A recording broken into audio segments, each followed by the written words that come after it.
mahimbing. Start na po tayo. Magandang araw sa atin lahat mga kababayan. Naulanan ako sa BGC.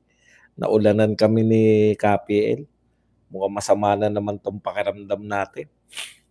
Magandang araw sa atin lahat mga kababayan. Saan man panig kayo ng daigdig naroon, dito na naman tayo sa another episode ng ating vlogs, Badong Aratilis po. Pag-uusapan natin ngayon, ito po, no, majority po ng mga Pilipino ay marami tayong pag-uusapan, maikli lang po. No? Majority po ng Pilipino ay tutol sa impeachment ni BP Sara. Yan po ay ayon sa SWS. Okay? Pag-uusapan din po natin, ito po yung mga umaangal po. Dito po sa sinabi ni Mig Subiri, isa-isahin po natin yung kanilang mga inaangal na witch hunt daw ang ginagawa nilang impeachment trial kay BP Sara. Ayan. Pag-uusapan din po natin, ito pong yung sinabihan po ang mga bashers ni Claire Castro na mga garapata. At syempre, tatanong din natin, saan po napunta yung 4 na trilyon na inutang ni BBM? Yan po mga pag-uusapan natin, pero bago yan, kung bago ka pa lang dito sa ating channel, mag-subscribe ka na. Dahil ito lang ang tayong channel na may kinikilingan, may pinapanigan, una sa balita, uli sa impormasyon, kaya ano pang hinihintay nyo? Pindot na, okay. Ano na lang as they come na lang Unahin na po natin tong kay BP Sara. Sabi po ni BP Sara, no? Sabi po ni BP Sara, ayon po dito sa SWS survey, bagong survey po to. Most Pinoys disagree with impeachment complaint versus Sara Duterte. So nakakarami po sa mga Pilipino ayaw po nitong impeachment laban po kay Vice President Sara Duterte. Isa na lang po panalangin natin. Sana makinig kayo sa nakakaraming mga Pilipino kasi lalo na kayong mga representative di umano. Representative kayo ni Martin, hindi kayo representative ng tao. Ito yung nagsasalita, yung tao. Ayaw nila yung impeachment kay BP Sara. Wag niyong gamitin na representative kayo ng tao kasi tao po ang naglagay kay BP Sara bilang Vice President. Ngayon po, tao ang nagsasabi na ayaw nilang ma-impeach yung kanilang Vice President. Sino pa nire-represent nyo? Kayong mga congressman, di ba? May tanong po dyan. Badong, di ba pinagmamalaki nila, nasa survey din, ay gusto raw ng mga Pilipino na ma-impeach si BP Sara. Nakakarami daw Pilipino gustong ma-impeach si BP Sara. Ito po yan Sa survey po nila. Iba-iba po ang survey, di ba? Sabi na nga sa inyo, titignan niyo yung mga nag-survey. Ako po, consistent po ako rito. 2 lang po ang sinasabi ko na mayroon. 2 lang po ang mayroong track record dito po na survey company sa Pilipinas. Yung iba po dyan, mawawala na po kasi wala nang maniniwala. No? SWS at saka Pulse Asia. Yan po ang survey company na malapit sa katotohanan kasi dekada na sila. Ngayon, kung yung survey nila, pa-survey nila, katulad ng mga Octa Arts, yung mga No Limit Hangere at kung ano-ano pang pa-survey nila, diyan kayo maniniwala, bahala kayo sa buhay nyo. Yan po, yung survey po, bahagi po yan ng pagmumold sa inyong mga utak. Bago po sila di ba? Kaya nga po, depende na po sa inyo yan. Hindi po yan batas na pakikinggan natin. Ito po, malapit to sa katotohanan. Kulang pa nga yan. Tanungin niyo po ang mga tao kung gusto nila ma-impeach Pero wala na po tayo ron Kaya lang, sinasabi natin na mali yung sinasabi ng mga representative di umano ng mga tao na nire-represent nila yung tao. Paano niyo ire-represent, eh, ayaw nga ma-impeach, tapos kayo gusto niyong ma-impeach. O sino yung nire-represent niyo?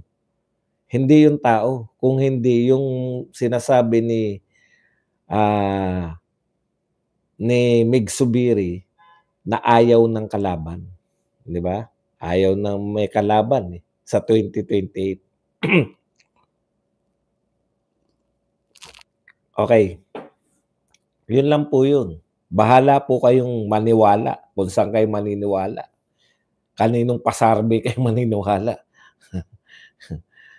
Speaking of, impeachment, eto po, may dalawa po rito nagsalita na naman. Si Leila de Lima, 'no, nag-react po siya dito po sa sinasabi ni Senator Judge Mig Zubiri. Eto, sabi po ni mamamayang liberal, Representative Leila de Lima says the past administration's filing of Trump, hindi. 'Di ba sinabi niya hindi, unfair 'yan yung sinabi ni Mig Zubiri na, witch hunt, 'no, yung ginagawa ng mga congressman. Kasi congressman na siya ngayon, mukhang parte siya ng magiging parte po siya ng ano, eh, ng, prosecution team. Unfair 'yan. So, ang akala ko ipapaliwanag niya kung bakit unfair. Ang akala ko bakit hindi witch hunt. Siyempre 'di ba 'pag sinabi mong hindi witch hunt, kasi ganito may batayan kami. Yun yung literal na sinabi niya, may batayan yung impeachment complaint kay VP Sara. Ang gustong malaman ng tao, ano yung batayan? Eh, iba po sinagot, eh. Alam niyo naman si Leila de Lima parang si ano 'yan, eh, yung mga dilawan talaga, lagi nakasentro 'yan sa sarili nila. Ano po sabi ni Leila de Lima? Ang totoong witch hunt ay yung ginawa sa'kin ng nagdaang administrasyon. Yan yung trump up charges, et cetera, anak ng tinapay. Siningit talaga yung sarili. Ang usapan dito, yung impeachment trial kay VP Sara ay witch hunt. Ang sagot ni Leila de Lima, hindi yang witch hunt. May batayan yan. Kasi ang totoong witch hunt, yung ginawa nila sa akin. Inapi ako. Binigyan ako ng mga, puta, laging ikaw, pabida ka. Sara Duterte, pinag-uusapan, siningit mo sarili mo. Yung ginawa nila sa akin, trump at charges, hindi ko makakalimutan. Yun ang totoong witch hunt kasi ginawa nila akong mangkukulam. Nak ng pupa. Kahit na iba pinag-uusapan, isisingit mo sarili mo. Eto pa po. Ewan ko, salita ng salita 'to, isa yata sa mga prosecutor, eh. Impeachment prosecutor, Representative Lawrence Defensor. Kaano-ano kaya 'to? Malamang kamag-anak 'to ni Miriam Defensor. Sino bang mga taga-ano riyan? Sino ba ang mga kababayan nito? Kamag-anak siguro 'to ni Miriam. Kasi Defensor ang ano, eh. Okay, eto po ang sabi niya tungkol sa impeachment is a witch hunt. Kasi bakit kayo apektado? Yun yung problema ko sa inyo, di ba? Kung talagang kayo ay totoong hindi witch hunt yan, di dapat matigas ang sagutan nyo na, sige, kung witch hunt, makikita natin pagdating sa impeachment. Okay, eto po. Reaction niya, sana hindi na maulit yun.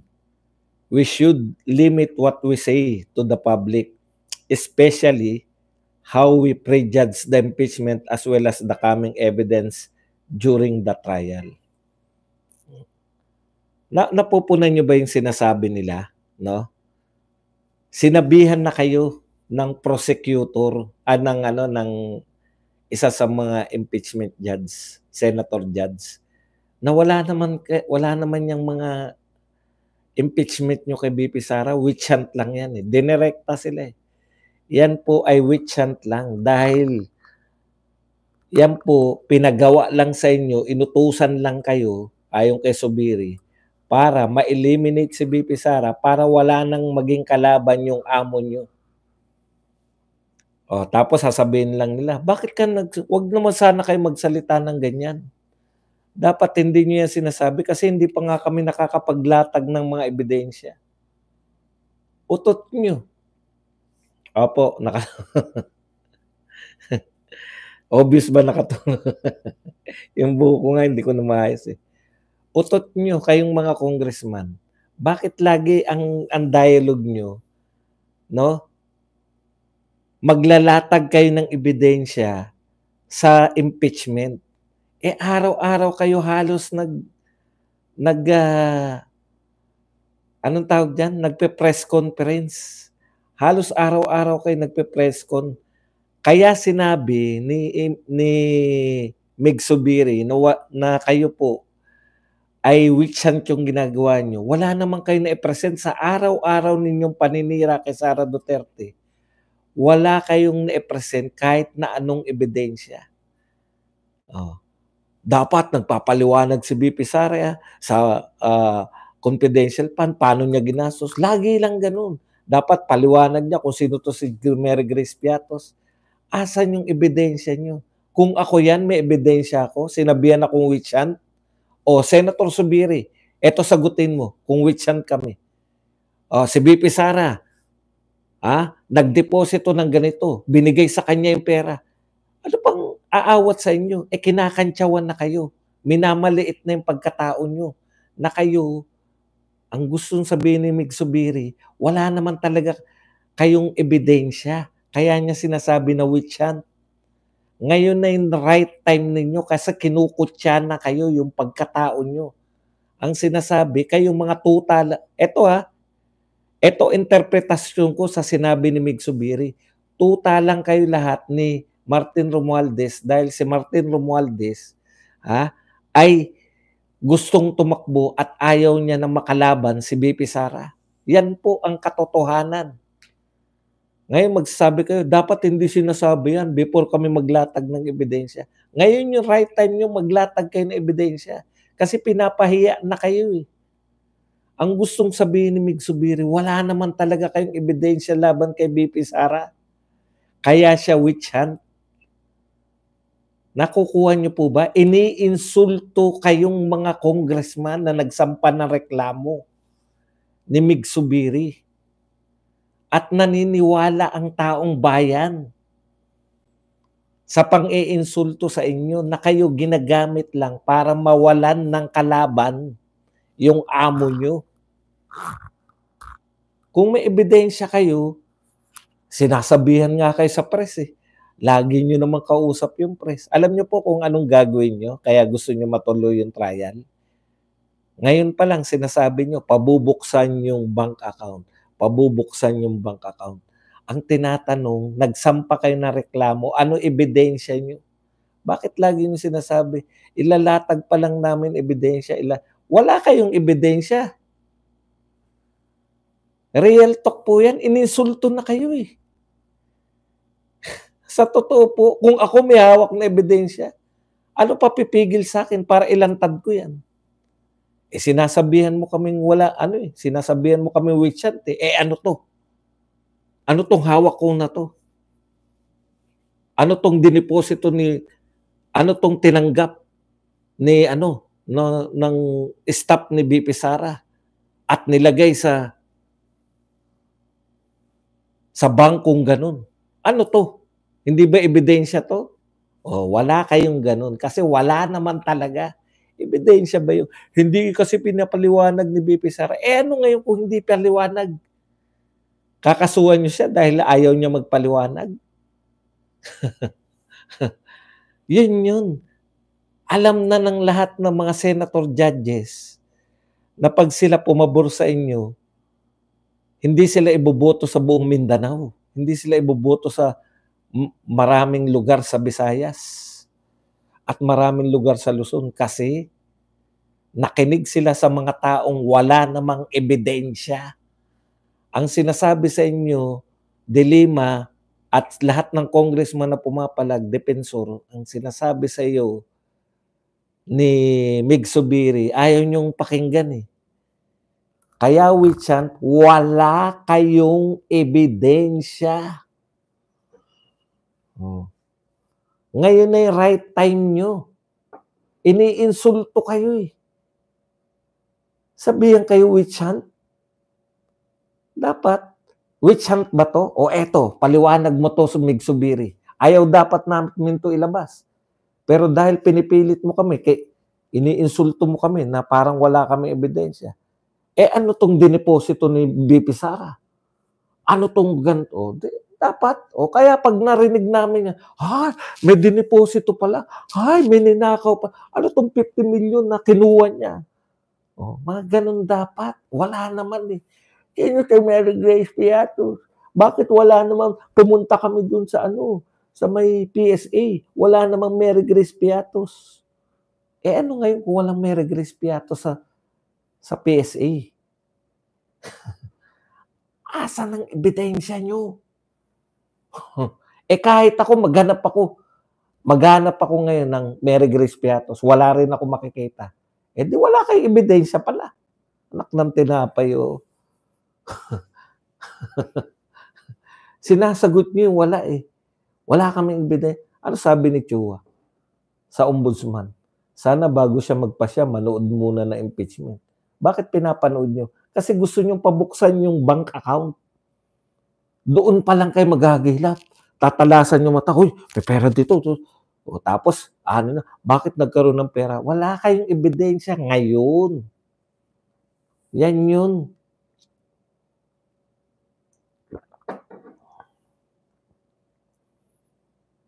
Tama si Zubiri. Witch hunt lang yan. Hindi nyo masagot ng balatubaan si Zubiri. Di ba? Eh, binabalatuba kayo. Eh, mga balatuba kayo eh. Hindi naman mga dakilang, yan ba si Laila de Lima? Ano ba yan? Banal ba magsalita yan? Yung mga iba pa? Yung mga Makabayan Black ba? Mga banal ba magsalita yan? Binabalatuba kayo ni Mig Zubiri, hindi kayo makapalag.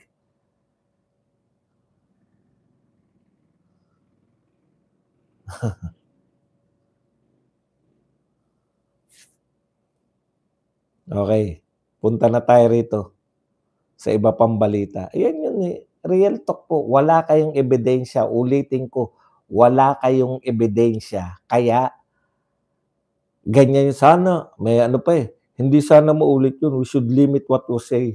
Dapat daw hindi nagsasalita. Eh, nagsalita na nga. Ano magagawa niyo? Gusto na nila magsalita. Nabuisit na si Mig Zubiri.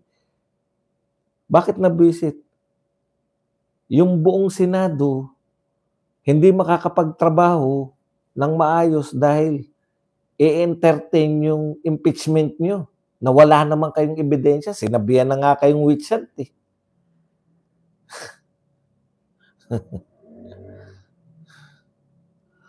Ito po ang tanong ni Rowena Guanzon.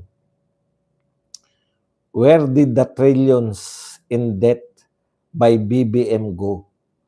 What investments? That is the best kept secret of this government.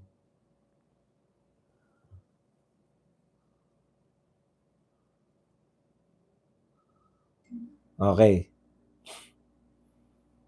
Saan daw napunta? Ngayon po, hindi na po nila pwedeng to. Alam mo, automatic, hindi kayo pwedeng magtago habang buhay sa kay Auntie Claire. Naawa rin ako, no? Kala Auntie Claire at sa iba pang batch ng mga tagapagtanggol.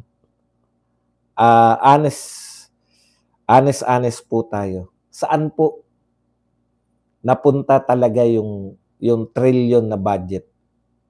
Ang laki po ng diferensya eh. Kita niya, yan po tanong ni Rowena Guanzon, di ba?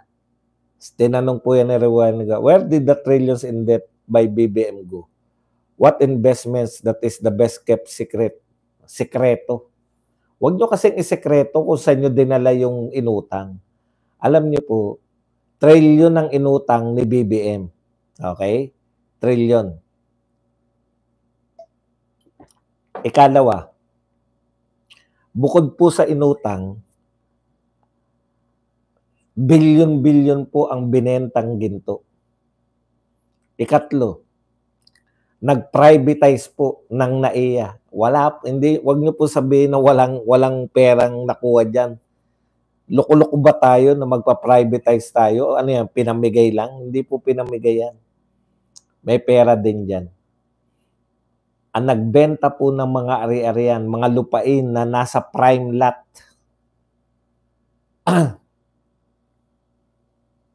Saan po napupunta yung pera? Dagdag doon sa trilyon na inutang. Saan po? Hindi nyo na pwedeng isisi na naman sa Duterte. Pero ganun talaga, nasanay sila eh. Tignan nyo po ang mga sagot kay Rowena Guanzon. Also, as your former employer, the same thing. We've heard they still got billions on their pockets. Di ba? Tanong po niya. Dapat daw tanungin ni Rowena Guanzon yung former employee ni Rowena Guanzon. Sagot binalatuba siya ni Guanzon. I have no former employer but the government. I retired as commissioner of COMELEC, a constitutional body. Ganun po talaga sila eh. 'Di ba? Ibinabalik pa rin nila sa Duterte. Meron po mga yan, no? Ito po, tignan nyo. Same goes to BBM predecessor. Saan napunta ang mga inutang? Gusto ko yan. Kaya namin sagutin yan. Sa mga nagtatanong, tinatanong namin matino, saan napunta yung utang ni BBM? Akala nyo naman, pag binalik nyo lang sa amin, saan naman napunta yung mga inutang ni Duterte? Hindi ka ba nabakunahan? Kay Duterte, hindi ka ba nagpabakuna? Kami 3 beses nagpabakuna, hindi po libre yun. Pera po yan, inutang po yan. Nakaranas ka, di ba? Ikaw mismong nagtatanong na saan napunta yung mga inutang ni Duterte. Mahilig kayong ganyan eh. Kaya namin sagutin kung saan napunta. Sabi nga ni Tatay Digong, tumingin ka lang. Kung hindi mo makita, puta, problema mo na yun. Saan napunta yung mga inutang kay Tatay Digong? Puta, sinaksak sa katawan mo. Ikalawa, bukod sa sinaksak sa katawan mo, tumingin ka lang sa paligid ng mga proyekto. Pag wala ka nakita, talagang niloloko mo na sarili mo. Nabigyan ka ng tunay na ayuda noong panahon ni Tatay Digong. Kayang ipaliwanag yan. Ngayon ang tinatanong, di ba? Pero gusto nyong itanong sa amin, kaya namin sumagot. Hindi naman kami si Auntie Claire eh. Na hindi makasagot eh. Di ba? Kaya naming sagutin kung saan napunta yung utang ni Tatay Digong. Pag sinabi naming napunta sa infrastructure, makikita mo yung infrastructure. Hindi katulad ngayon. Anong infrastructure? Flood control projects. Flood control? Ayuda. Ayuda? Hindi po pinagmamalaki ni Auntie Claire. Yung inutang na yan, ginastos yan para ipamigay sa tao. Bakit pa tayo nangutang kung ipamimigay rin lang pala sa tao? O mas magandang tanong, bakit pa tayo magkakaroon ng gobyerno kung uutang lang at ipamimigay sa tao? Kaya ko rin gawin yan si Badong eh. Di ba? Kung yan lang po kakatwiran nyo. Kung ibibigay lang po sa tao yung uutangin, ipamumudmud lang, ganon. Kaya ko rin yan kahit hindi ako presidente. Pero kaya po tayo naglalagay ng presidente para po sa kaalaman yung lahat. Para yung mga hindi kaya ni Badong, yung hindi kaya ng mga pangkaraniwan tao, binigyan natin ng kapangyarihan.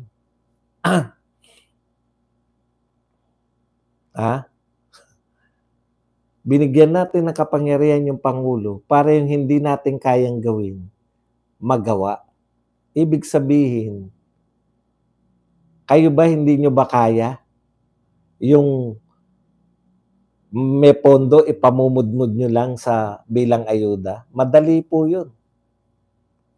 Kaya natin yun. Ang hindi ko kaya, yung magplano ng mga infrastructure malalaki na magiging kapakinabangan. Anong pakinabang? Yung magplano ng Mindanao Railways. Hindi po kaya yan Badong. No? Kinakailangan po yan yung whole of government approach. Yung planuhin. Hindi ko kaya na gawing 10 taon ang passport mula 5 taon. Hindi ko kayang gawin na 10 taon. Hindi ko kayang doblehin ang sweldo ng mga pulis at mga sundalo. Nakukuha niyo po. Tama yun. Pwede mo sagutin yan na pinamudmud yan sa tao, binalik yan sa tao. Ang tanong, bakit ka pa may presidente kung yung inutang mo, ibabalik mo lang sa tao? Umutang ka, may presidente ka, plinano ng presidente, para saan?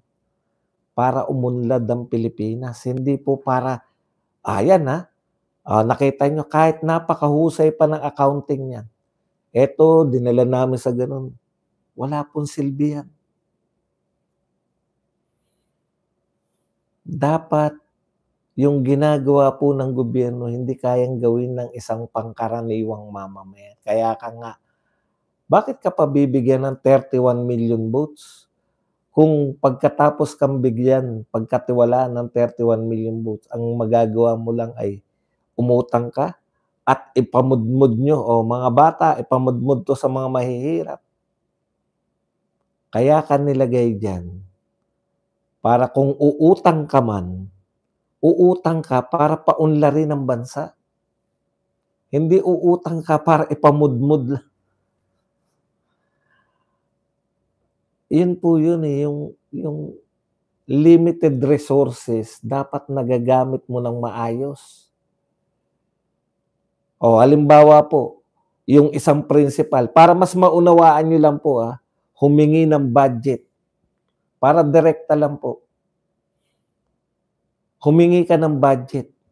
Matutuwa po yung nagbigay sa'yo ng budget kung nabakuran mo kasi problema halimbawa na eskwelahan ay daming outsider, nananapak, nangingikil, kawawa mga estudyante, pati mga classroom nananakawan. Di ba? So kung binigyan ka ng budget at binakod mo, binakuran mo, at naiwasan na yung mga pumapasok para nakawan, mambugbog ng estudyante. Very good yung paggamit mo ng budget. Pero kung binigyan ka ng budget at pinapila mo mga estudyante, binigyan mo ng ice cream, tuwan-tuwa, isang araw ang mga estudyante, ubos na. Pagkatapos nilang kainin yung pinamudmud mong ice cream at with spaghetti, nasiyahan, talagang may picture-picture. Yes, ang galing. Ang galing ng principal namin. Ngayon lang kami nakatikim ng spaghetti. Pero yung bakod ng eskwelahan, tuloy pa rin. Eto na naman yung mga, kung sinong magnanakaw, eto na naman yung mga tambay na mangingikil sa mga estudyante. Nakukuha po ninyo. Hindi po usapin na naubos ko po yung budget, natuwa yung mga bata. Magre-report ka. Anong ginawa mo sa budget? Natuwa po yung mga bata. Binilahan ko po sila ng ice cream at spaghetti. Talaga? Ganun po ba ang sasabihin sa inyo? Talaga ba? Ang galing mo naman, principal. Pero wala po kaming bakod,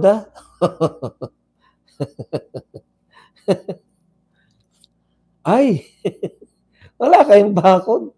Opo, yan ang problema namin Yung mga outsider nga, doon pa umiebs mismo sa flag raising ceremony namin. Umiebs doon yung mga outsider. Talaga, bastos no. Pengi pong budget. Pagdating na naman ng budget, puta, binili mo na naman sila ng fried chicken.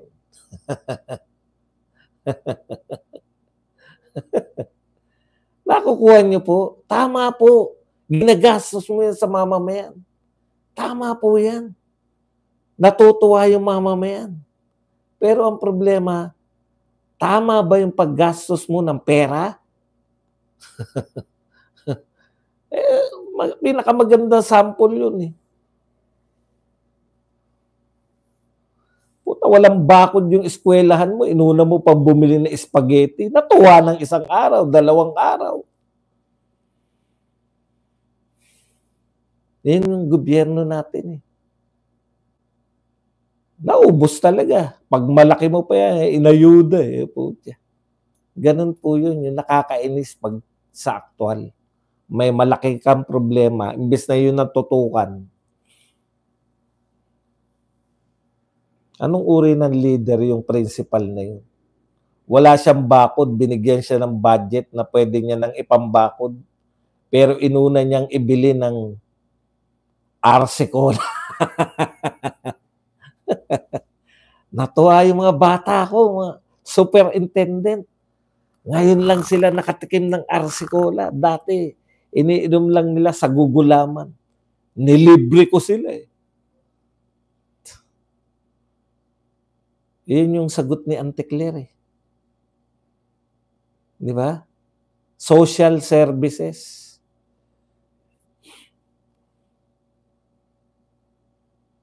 Punta tayo sa masyado tayo masyado tayo na ano. Ito malupit eh. Yung sinabi ni Auntie Claire na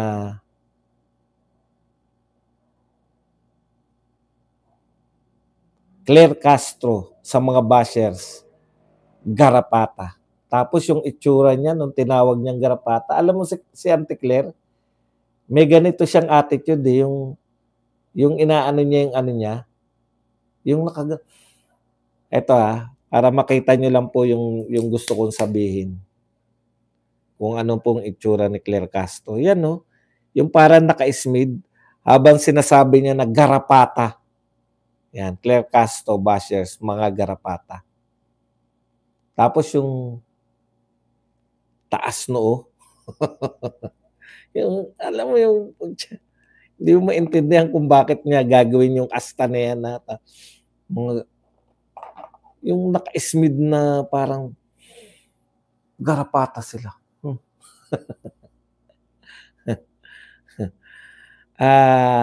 Alam niyo po, Auntie Claire, una, no? Ako kahit tawagin akong garapata, eto lang masasabi ko sa iyo, Auntie Claire. Una, garapata.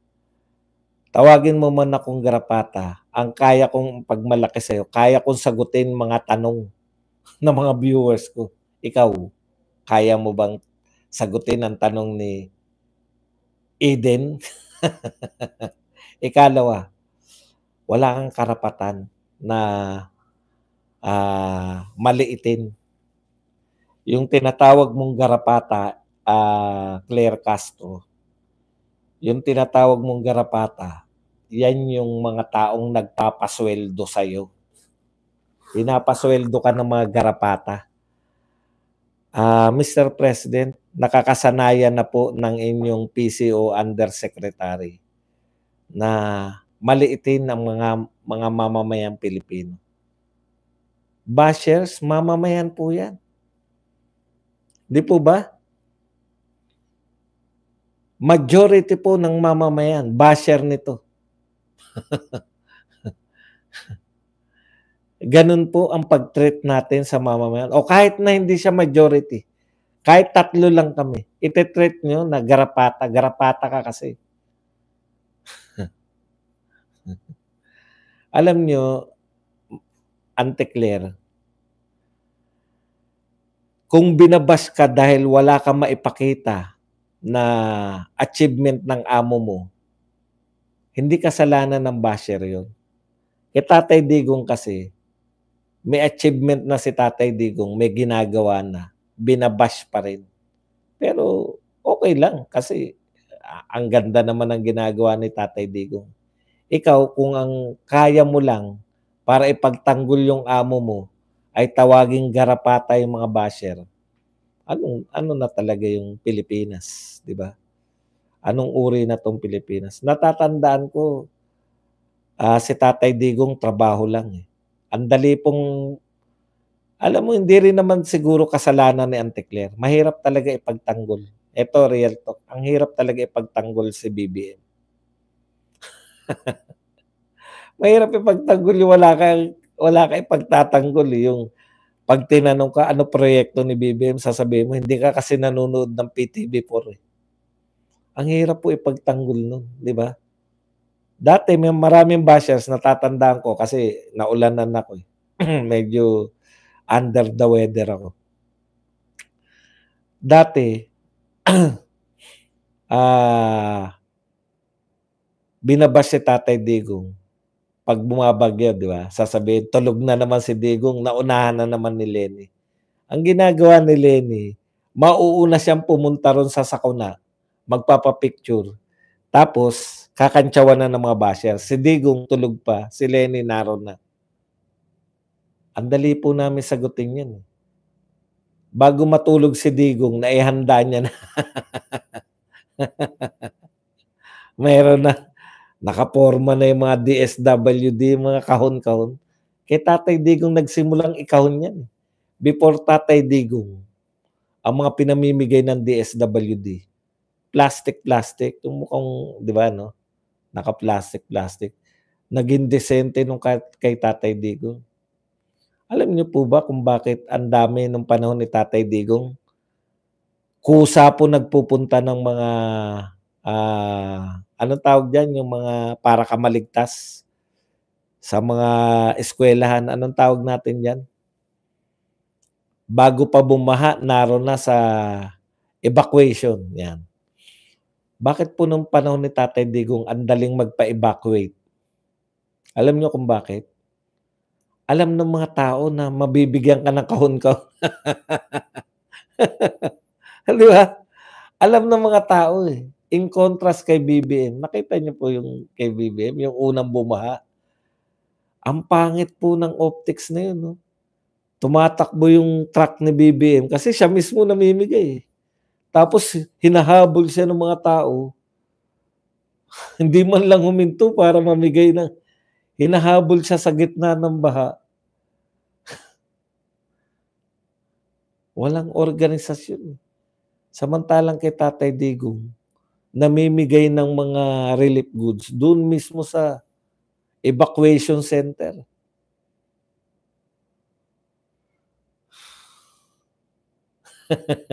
Ayaw na raw umalis sa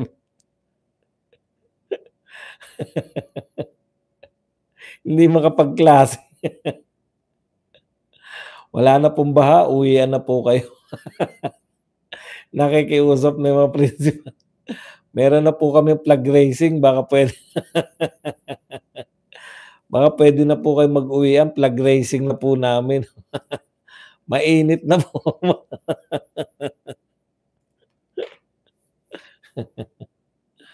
Yan lang po ang ating topic. Puwede na kayong